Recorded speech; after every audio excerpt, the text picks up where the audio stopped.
Siapa yang sibuk dengan Al-Quran sehingga nggak sempat berdoa kepadaku, maka aku berikan dia lebih afdal, sesuatu yang lebih baik daripada apa yang aku berikan kepada orang-orang yang minta.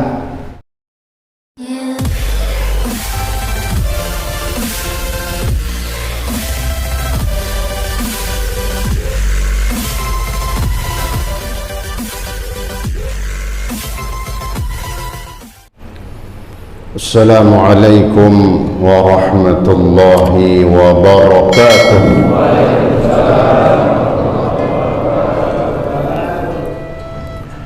Alhamdulillah wa syukurillah, pada pagi hari ini kita telah berada di hari yang ke-7 di bulan suci Ramadan. Mudah-mudahan puasa di hari ini dapat kita selesaikan dengan sebaik-baiknya, menjadi hari puasa yang lebih baik daripada hari yang kemarin. Terus kita berusaha puasa kita setiap harinya menjadi lebih baik sampai akhir, insya Allah dalam keadaan kita bisa menyelesaikan dengan sebaik-baiknya. Amin ya rabbal alamin. Hadirin hadirat yang dimuliakan Allah subhanahu wa ta'ala, maka pada pengajian kita di Masjid Jami' Al-Hikmah ini saya akan membacakan satu kitab yang berbicara khusus tentang fadilah Al-Quran, di mana kita sedang berlomba-lomba membaca Al-Quran, memperbanyak membaca Al-Quran, belajar memahami dan mengerti Al-Quran. Maka penting bimbingan dan arahan dari para ulama untuk lebih semangat lagi dan untuk lebih giat lagi kita di dalam membaca Al-Quran, di mana Ramadan ini merupakan disebutnya Syahrul Quran, bulannya diturunkan Al-Quran. Dalam kitab Al-Itqan yang mengambil kesimpulan daripada kitab At-Tibyan, Al-Itqan dikarang oleh Al-Imam Suyuti, kemudian beliau menyimpulkan dari kitab At-Tibyan yang dikarang oleh Al-Imam Nawawi. InsyaAllah mudah-mudahan ayat-ayat yang berkenaan dengan fadilah membaca Al-Quran, juga hadis-hadis Nabi, menjadi semangat dan spirit buat kita untuk terus membaca Al-Quran sampai selesai. Di mana Ramadan ini biasanya di lemahnya di akhir udah kendor, ya. Maka dari awal jangan kasih kendoran gitu, ya. Jangan kasih kendor, ya. Baca Al-Qurannya jangan kendor, ya. Kainnya juga jangan. Nah, kalau kainnya kendor ya nggak terawih lagi udah, ya. A'udzu billahi minasyaitonir rajim. Bismillahirrahmanirrahim. قال الشيخ المؤلف رحمه الله تعالى به وأدام النفع به وبعلومه وبأسراره في الدارين آمين. أعوذ بالله من الشيطان الرجيم. إن الذين يتلون كتاب الله وأقاموا الصلاة وأنفقوا مما رزقناهم سرا وعلانية يرجون تجارة لن تبور ليوفيهم أجورهم ويزيدهم من فضله إنه غفور شكور. Yang pertama, sebelum kita berbicara tentang hadisnya Nabi, maka ada ayat, ada dalil yang paling atas, dalil yang paling kuat untuk menjadi pedoman kita di dalam beribadah, khususnya di dalam membaca Al-Quran. Dalam surah Fatir ayat 29 sampai 30, dua ayat ini berbicara tentang fadilah orang yang membaca Al-Quran. Dia tadi ayat yang saya bacakan, innal ladzina yatluna kitab Allah wa aqamus shalah wa anfaqu ila akhir ayat. Kata Allah apa? Innal ladzina yatluna kitab Allah, sesungguhnya orang-orang yang gemar, ya, yatlun diartikan membaca. Namun ketika udah masuk di dalam sifat orang beriman, jadi bukan jarang-jarang bacanya, senantiasa dan rajin membaca Al-Quran, karena itu ciri atau sifat daripada orang beriman. Kalau ciri atau sifat, maka udah nempel di dalam dirinya. Jadi tidak bisa diartikan cuma sesungguhnya orang-orang yang membaca Al-Quran, kurang. Tapi artinya sesungguhnya orang-orang yang suka dan gemar membaca Al-Quran. Jadi tekanannya di sini, mudah-mudahan kita menjadi orang yang suka dan gemar rajin membaca Al-Quran. Sungguhnya orang-orang yang suka, senang membaca Al-Quran, kitab Allah, ya, nama lain daripada Al-Quran disebutnya kitabullah. Wa aqamus salah, dan yang mendirikan salat. Wa anfaqu mimma razaqnahum, dan mereka yang berinfak dari sebagian apa yang telah kami rizkikan kepada mereka, sirra wa alaniyah, dia berinfak baik dalam keadaan sir ataupun alaniyah, dalam keadaan tertutup rahasia ataupun dalam keadaan terang-terangan. Bagaimana jaminan mereka ini? Maka di akhirnya Allah menyampaikan yarjuna tijaratan lan tabur.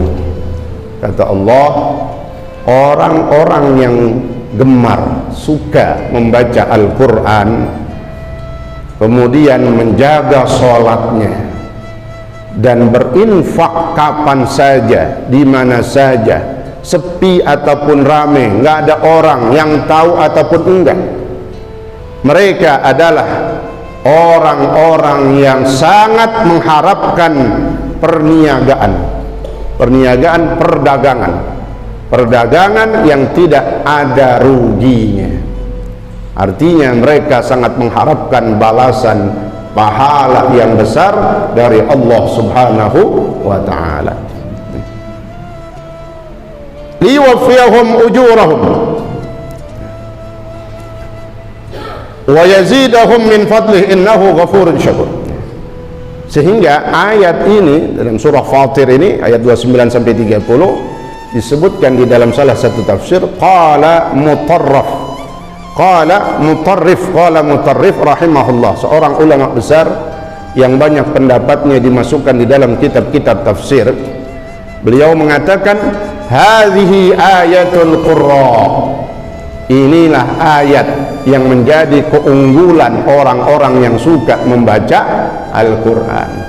Nih, keunggulan, keutamaan orang yang membaca Al-Quran di sini ayatnya, bahwa orang yang membaca Al-Quran waktunya sibuk untuk membaca Al-Quran, sehingga kadang nggak sempat dia berdoa, nggak sempat dia berzikir secara khusus yang lainnya dari subhanallah, alhamdulillah, ataupun kalimat-kalimat thayyibah yang lain. Dia baca Quran aja. Itu apa kata Nabi?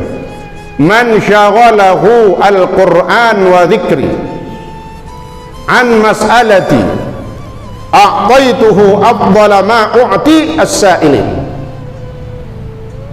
Ini hadis yang menunjang tafsir tadi itu.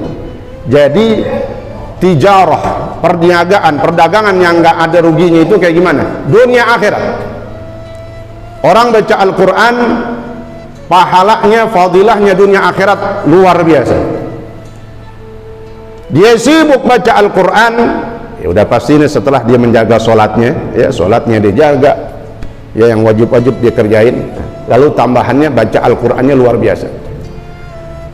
Kata Nabi dalam hadis ini sekarang, man syaghalahul Quran wa dzikri an mas'alati, siapa yang disibukkan oleh Al-Quran dan mengingatku,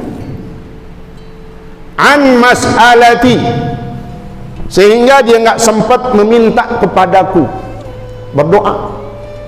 Jadi ini orang baca Quran aja udah, dia nggak sempat berdoa sama Allah, minta apa yang menjadi hajatnya.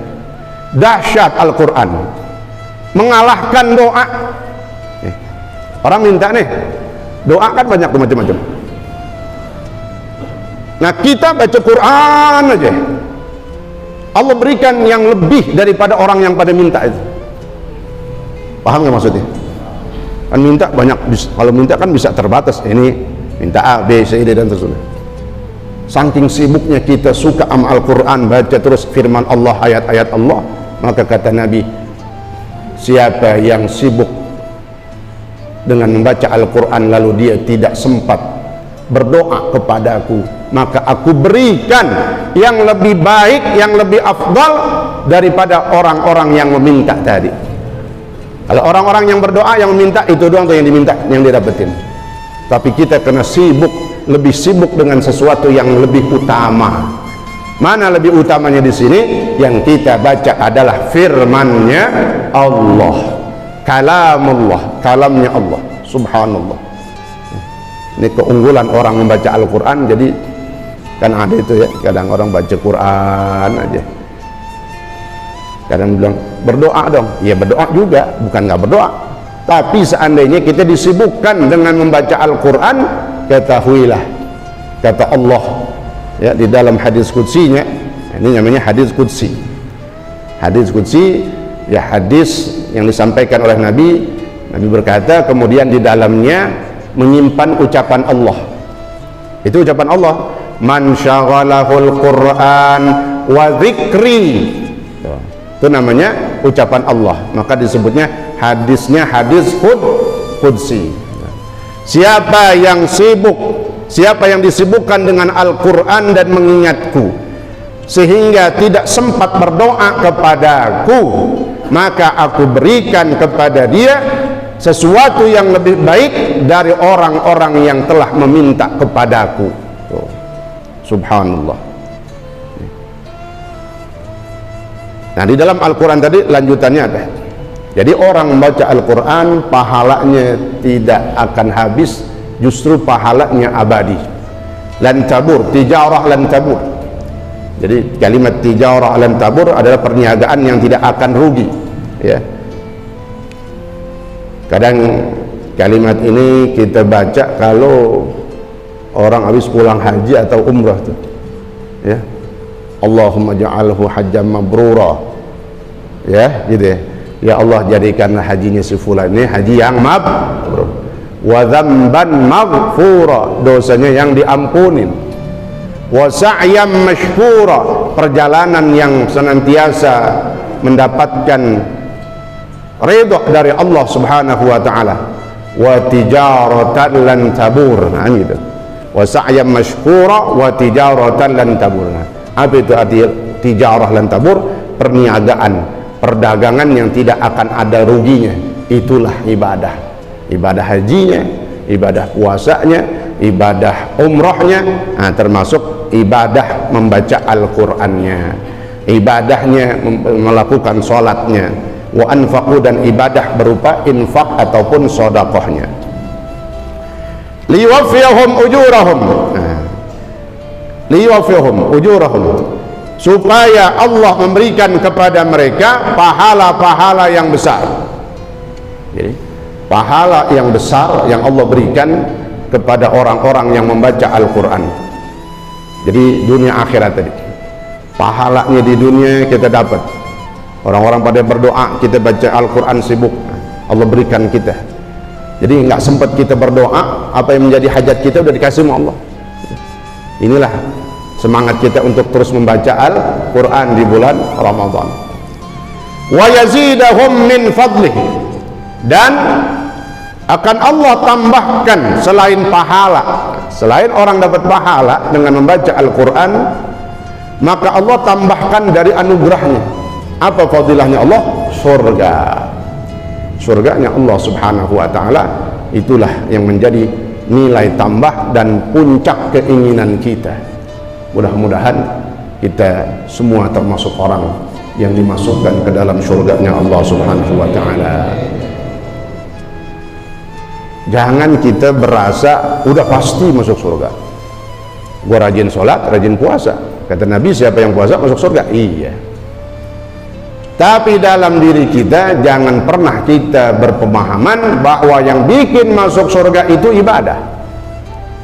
Karena semua yang bisa menyebabkan kita masuk surga adalah rahmat Allah subhanahu wa ta'ala. Kan ada itu orang yang sudah hampir 800 tahun al-abid, ahli ibadah, Pak. Sampai disebut abid ahli ibadah karena nggak tanggung-tanggung ibadahnya. Udah 800 tahun ibadah, udah khalwat, dia menyepi, sholat aja terus, nggak berhenti-berhenti. Lalu diceritakan dalam satu hadis, ketika diperintahkan dia masuk ke dalam surga, kata Allah begini, masuklah kau ke dalam surgaku dengan rahmatku. Mau masuk, sedikit protes dia, ya Allah, kata, kenapa aku masuk surga dengan rahmatmu? Ini 800 tahun ngapain, nggak dilihat emang, nggak dihitung, nggak direken, katanya. Kok masuk surganya karena rahmatmu? Ini Pak, pelajarannya di situ. Allah nggak banyak ngomong, udah masuk surga dengan rahmatku, kata Allah. Protes lagi deh, belum ngerti, belum paham. Enggak, aku belum mau masuk surga kalau dengan rahmatmu. Aku ingin masuk surga karena dengan ibadahku. Ya, kita cuma berapa tahun umur hidup, ya, tapi tetap ketika beribadah kita usaha yang terbaik. Tapi ingat, di luar itu jangan kita sangat berharap mengandalkan amal ibadah kita. Maka kalimatnya dalam doa kadang kita sebutin itu, wa rahmatuka arja indana min a'ma. Itu doa ya, sering kita baca, Allahumma maghfiratuka awsa'u min dhunubina wa rahmatuka arja indana min a'malina. Dan rahmatmu ya Allah lebih aku harapkan, tuh, rahmatmu lebih aku harapkan min a'malina, ketimbang, tuh, ketimbang amal ibadahku. Yang kayaknya kita puasa udah cakep banget, yang kayaknya kita baca Quran udah banyak banget, yang kayaknya kita udah sholat luar biasa. Hati-hati ya, jangan sampai itu masuk disebutnya ujub. Itu ujub, bangga dengan amal ibadah. Jangan, pokoknya kerjain aja dah secakep-cakepnya, sebagus-bagusnya, berharap masuk surga dengan apa? Rahmat Allah. Maka kata Allah, ya udah, kalau kau nggak mau masuk neraka surga, udah masuk neraka sana. Nah, kok gimana? Jelasin dulu ya Rabb. Kau bisa 800 tahun ibadah, luar biasa ibadahmu 800 tahun, dari mana kau bisa kerjain itu? Sehatmu dari mana? Sehat. Segermu itu dari mana? Semangatmu dari mana? Tidak lain dan tidak bukan itu semua karena sebab rahmat dan kasih sayangku. Kalau aku kasih gempor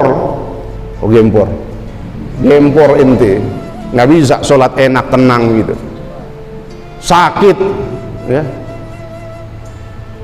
mules aja perut agak enak banget membayang, takut dikeluar di sini dan moncor doh ya. Nikmat semua jadi rahmat. Kau bisa nikmat ibadah 800 tahun dari mana? Rahmatku, kasih sayangku. Jadi rahmat Allah subhanahu wa ta'ala yang paling dan sangat kita harapkan untuk menyebabkan kita masuk ke dalam surga. Mudah-mudahan Allah masukkan kita ke dalam surganya Allah subhanahu wa ta'ala dengan rahmatnya Allah, dengan kasih sayang Allah subhanahu wa ta'ala. Nah, maka di dalam kita membaca Al-Quran ya, ada tahap-tahapannya. Dan yang pertama, orang yang belum bisa membaca Al-Quran, maka diperintahkan dia untuk belajar ya. Ini bulan Al-Quran ya, belum bisa baca Quran, saat belajar, panggil guru privat ya. Nih, ada fadilahnya di dalam Al-Quran. Sampai kata Nabi dalam hadis, khairukum man ta'allama al-Qur'ana wa 'allamah. orang yang paling terbaik di antara kalian, yang paling baik, yang paling cakep, yang paling bagus di antara kalian siapa? Yang pertama, orang yang mau belajar Al-Quran, man ta'allamal Quran, ya, yang merasa diri kita, semua yang tahu diri kita sendiri, bacaan kita udah bisa apa belum belajar Al-Quran, udah bisa dikit tahsin, tapi apa itu tahsin? Perbagus, bagusin lagi, ya. Kalau bahasanya rumah, ujungnya apa namanya itu? Finishing, gitu. Cakepin, sampai cakep, sampai halus, ya.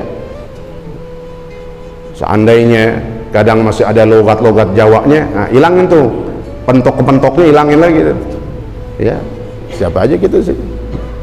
Jadi belajar, karena belajar Al-Quran, ketika belajar Al-Quran maka hilang itu lahjah-lahjah daerah itu hilang, ya. Al-Fatihah kagak ada lagi ntar. Nah iya, Al-Fatihah, Al-Fatihah, ya. Alhamdulillahirabbil ngalamin, ngalamin apaan? Iya, belajar. Oh Ustaz, saya kan orang Jawa, maaf nih ya, saya belajar di Jawa dulu, ya. Tegal, orang ngapak-ngapak katanya. Dari sononya begini Ustaz, enggak. Kita dibelajar semua waktu di Jawa Timur, campur tuh, yang Jawa Tengah, yang Jawa Timur, yang Jakarta. Ketika belajar Al-Quran, halus semua udah bisa. Bahkan kita nggak tahu jadi aslinya si orang mana dia. Kenapa? Ketika baca Al-Quran fasih banget. Guru-guru kita Al-Quran dulu dari Kudus semuanya itu. Mbah Arwani almarhum, jebolan sono semua tuh guru-guru Al-Qurannya. Kudus mana? Jawa apa bukan? Jawa Tengah. Baca Qurannya fasih-fasih tuh, coba kita lihat. Artinya nggak jadi alasan logat bahasa daerah itu. Kalau kita belajar maka akan hilang itu. Halus cakep, ya, insya Allah. Ini tahapannya. Jadi yang belum bisa membaca Al-Quran, belajar. Jangan malu, jangan gengsi. Hadis ini ingetin tuh, karena orang yang paling baik di antara kalian adalah orang yang mau belajar Al-Quran, ya. Ini mumpung bulan Al-Quran, bulan Ramadan, ya. Banyak waktu kosong kita, khusus panggil guru dah, ya, supaya ini bagian dari sini. Dia belum bisa baca Al-Quran mahir itu lihai, ya, bahasanya fasih dah, masuk dalam kategori orang yang membaca Al-Quran karena dia masih dalam tahap terbata-bata, tetapi tetap disebut orang yang sedang membaca Al-Quran. Bahkan kata Nabi, untuk memancing dan memberi semangat orang yang lagi belajar Al-Quran, lama bisanya, ya. Tahu lama bisanya? Susah banget ngucapin huruf makharijul huruf. Makhraj itu makhraj, kharaja yakhruju, makhraj tempat keluar, makharijul huruf tempat keluarnya huruf. Jangan putus asa, jangan nyerah, geber aja terus dah, ya. Huruf zal kagak bisa, jamul, a'udzubillah, ya. Jangan berhenti, belajar aja terus. Belajar gimana? Sambil jalan. A'udzu, begitu belajar. Belajar Al-Quran begitu, Pak. Nggak usah kayak malu-malu. Ya, kalau malu-malu pojokannya belakang kunan dah gitu. A'udzu. Belajar. Karena harus dibiasain. Kalau orang kita belajar guru-guru Al-Quran dulu itu, kudu ngangak, kepelannya masuk ke mulut kita. Oh, kayak apa tuh ngangak di mulut kita? Ya. A'udzu, ya, jadi belajar membaca Al-Quran. Khairukum man ta'allama Al-Quran wa 'allamah. Udah pasti ada yang ngajarin, gurunya banyak, tinggal kemauan kita. Udah tua kita, udah lanjut usia. Ada yang nanya lagi, aki-aki, Ustaz, nih ngeliat daripada ompong kan. Belajar juga udah. Anginmu yang keluar katanya. Sa kan ada giginya kudu di sini. Kalau bolong, ya katanya. Ya. Ya rendah, yang penting baca Al-Quran, yang penting ada kemauan gitu, supaya mendapatkan fadilah tadi, ya, keistimewaan kita di sisi Allah Subhanahu wa Ta'ala. Udah bisa baca Quran, tahsin, perbagus, ya. Kemudian udah perbagus, udah bagus baca Al-Qurannya, kalau minta ada yang ada minta ajarin, ngajarin kita, ya. Tahapan selanjutnya, Al-Quran itu juga bukan hanya untuk dibaca. Kalau bisa menghafal maka bagus, ya. Tapi kalau memang udah tua, menghafalannya segitu doang. Kuliah kulhu udah. Jangan hilang dah tuh kuliah kulhu, ini kebangetan. Kuliah kulhu masih muter aja ya. Kuliah baca muter. Qul ya ayyuhal kafirun la a'budu ma ta'budun wa la antum 'abiduna ma a'budu wa la ana 'abidun ma 'abadtum wa la antum 'abiduna ma a'budu wa la ana 'abidun ma 'abadtum wa la antum 'abiduna ma a'budu. Ini terawih nih katanya. Orang nyari yang cepat nggak kelar-kelar, ya. Selanjutnya dalam hadis Rasulullah SAW, wa akhraja Muslim min hadis Abi Umamah, iqra'ul Qur'an fa innahu ya'ti yaumal qiyamati syafi'an li ashabih. Kata Nabi, bacalah oleh kalian Al-Quran. Kenapa? Karena sesungguhnya dia pada hari kiamat menjadi syafaat bagi orang yang membacanya. Jadi membacanya dengan tajwid tadi, membacanya dengan tajwid, karena membaca dengan tajwid hukumnya wajib, ya. Tajwid tadi itu ilmu Al-Quran, ya. Karena Al-Quran diturunkan dengan ada tajwidnya, maka itu ada ilmu Al-Quran, ya. Jadi kata Nabi dalam hadis ini bahwasanya Al-Quran nanti pada hari kiamat, kalau di dunia jaminannya udah jelas, keinginan kita, hajat kita dikabul oleh Allah tanpa kita minta tadi, baca Quran aja kita diberikan yang lebih daripada orang yang minta. Pada hari kiamat bagaimana ini? Karena kita semua bakal mati. Kalau kita mati ntar kita masuk, ya, di alam barzah. Digambarkan juga nanti Al-Quran itu akan menjadi teman dalam kuburan kita. Orang yang nggak pernah baca Quran, na'udzubillah, ya, maka tidak ditemani dengan keindahan-keindahan, na'udzubillah. Kemudian pada hari kiamat kata Nabi apa? Karena nanti dia akan menjadi syafaat. Syafaat, memberikan syafaat. Apa syafaat itu? Pertolongan, nolongin orang yang bacanya, nolongin orang yang mengamalkan Al-Quran. Al-Quran akan nolong kita. Itulah maka disuruh khususnya di awal adalah tahapnya membaca. Iqra'ul Quran, tuh awalnya di situ tekanannya. Bacalah Al-Quran karena nanti dia pada hari kiamat akan menjadi syafaat. Dalam hadis yang lain kata Nabi, Al-Quran as-siyam wal Quran yashfa'an. Puasa sama Al-Quran akan bisa memberikan syafaat, memberikan pertolongan. Ngomong nanti. Jadi Al-Quran yang kita baca itu ngomong ke hadapan Allah, ya Rabb, ya Allah, inni mana'tuhu an-nauma fil laili li qiraati. Ya Allah, kata Quran, karena kita sering baca, kadang kita ngantuk-ngantuk waktunya tidur kita baca Quran, ya, kita sempetin dulu. Ya Allah, ini si fulan telah terjaga dari tidurnya, dia kurangin tidurnya, padahal itu waktu tidur untuk dia. Kenapa? Karena untuk membacaku. Fasyaffi'ni fi, maka berikanlah aku izin untuk menolongnya. Nah, gitu. Ini Al-Quran. Jadi entar maknanya pada hari kiamat yang memberikan syafaat kepada kita banyak. Karena dosa kita banyak juga, Pak. Dari sebelah sini kita dapat syafaat, mungkin ada yang masih lewat. Syafaat dari Al-Quran datang. Syafaat dari Al-Quran udah kasih, mungkin ada kesalahan kita lagi, puasa kita datang, kasih syafaat lagi. Inilah pentingnya memperbanyak amal-amal saleh. Nah, insya Allah juga maka saya umumkan di Masjid Al-Hikmah ini nanti sesuai dengan para donatur, para sesepuh, orang tua ya, akan mengadakan santunan anak yatim khususnya. Santunan yatim yang akan kita laksanakan di akhir Senin terakhir di bulan Ramadan. Senin terakhir di bulan Ramadan, santunannya bertepatan dengan sekaligus khatmul Quran ya, yang biasa kita bikin kan khatmul Quran itu sebulan sekali. Nah, nanti jusnya besok, Senin besok baru dibagiin khatmul Quran sekaligus santunan anak yatim.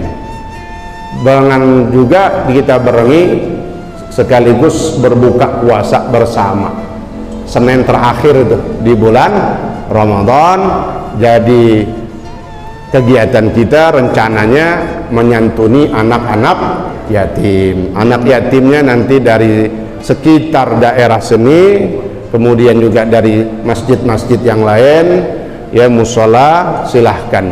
Anak yatim bukan yang udah balik, yatim ya. Tekanan yatim itu al-yutma ma qabla al-bulugh. Yatim itu sebelum dia balik, jadi yang masih kecil-kecil banget dah ya. Anak yatim, kalau SMP kalau udah balik jangan, pokoknya sebelum, yang belum balik dah masih kecil ya, anak yatim. Apa manfaatnya? Supaya kita juga bisa memberikan manfaat kepada saudara-saudara kita dalam manfaat yang lebih luas lagi. Kalau kita udah ngaji buat diri kita, infak buat diri kita juga ya. Nah, ini kita peduli sosial kita dengan anak-anak yatim ya. Insya Allah mudah-mudahan dananya sudah bisa diterima dari jamaah sekalian. Silahkan berapa aja dah mampunya. Nah, nanti Ustaz Agus saya suruh catat siapa dari hamba-hamba Allah yang ingin berinfak khusus untuk santunan yatim. Jadi mulai dari sekarang tiap hari kapan aja ya. Senin besok kapan ya? Targetnya terakhir Senin apa itu? Senin terakhir. Senin terakhir di bulan Ramadan tanggal berapa itu? Iya. Senin subuh kita masih ngaji doang. Nah, sorenya kita santunan, khatam Quran sekaligus buka puasa bersama. Ya, insya Allah ada rezeki kita makan nasi dah. Ya. Tanggal 10 ya. 10 Mei tuh Senin itu ya. Nah, jadi tambahan, mungkin kita udah pada memberikan santunan di tempat masing-masing, di masjid masing-masing. Nah, di sini ada andil kita ya. Ya, insya Allah mudah-mudahan semuanya kita diberikan taufik hidayah ya. Berapa aja kemampuannya silahkan ya. Insya Allah mudah-mudahan ini menjadi lebih berkah lagi dalam hidup kita ya. Banyak dari pengalaman-pengalaman diri kita, orang tua kita, para tokoh masyarakat kita yang menyantuni ini merupakan bagian. Kenapa? Apa kata Nabi? Ana wa kafilul yatimi fil jannah. Aku dengan orang yang menyantuni anak yatim bersandingan nanti di surga. Waktu ada hadis ini, kata ulama dalam kitab Dalilul Falihin Syarah Riyadhus Shalihin, Al-Imam Ibnu Allan mengatakan gitu, maka sebaiknya orang yang dengar hadis ini ambil bagian gitu. Nggak bisa nyantunin tiap bulan, nggak bisa nyantunin tiap berapa bulan sekali, 6 bulan sekali, minimal dia pernah ngamalin hadis Nabi nyantunin anak yatim. Apalagi kalau bisa sering, cakepan lagi. Nah, ini ya, insya Allah kita mendapatkan fadilah akan bersandingan dengan Rasulullah Sallallahu Alaihi Wasallam. Pengumuman untuk pengajian yang rutin Selasa besok ya di Masjid Al Khairiyah part 2 bagian kedua, perang Badar. Kemarin baru pembukaan tentang jihad, arti jihad, perjuangan. Besok masuk dalam mulai ya perang Badar bagian yang kedua. Insya Allah, Allah kasih panjang umur. Besok pagi kita masih ada, sehat, puasa lagi. Amin ya rabbal alamin. Al-Fatihah. A'udzu billahi minasyaitonir rajim. Bismillahirrahmanirrahim. Alhamdulillahi rabbil alamin. Arrahmanir rahim. Maliki yaumiddin. إياك نعبد وإياك نستعين واهدنا الصراط المستقيم صراط الذين أنعمت عليهم غير المغضوب عليهم ولا الضالين آمين. بسم الله الرحمن الرحيم. الحمد لله رب العالمين. اللهم صل وسلم وبارك على سيدنا محمد وعلى ال سيدنا محمد. اللهم ربنا انفعنا بما علمتنا وعلمنا ما ينفعنا وزدنا علما. الحمد لله على كل حال برحمتك يا ارحم الراحمين. اللهم اغننا بالعلم وزينا بالحلم واكرمنا بالتقوى وجملنا بالعافيه برحمتك يا ارحم الراحمين. اللهم بارك اللهم لنا في شهر رمضان. بارك اللهم لنا في شهر رمضان. بارك اللهم لنا في شهر رمضان وعده علينا سنين بعد سنين وأعوام بعد أعوام في خير ولطف وعافية برحمتك يا أرحم الراحمين. وصلى الله على سيدنا محمد وعلى آله وصحبه وسلم والحمد لله رب العالمين. والسلام عليكم ورحمة الله وبركاته.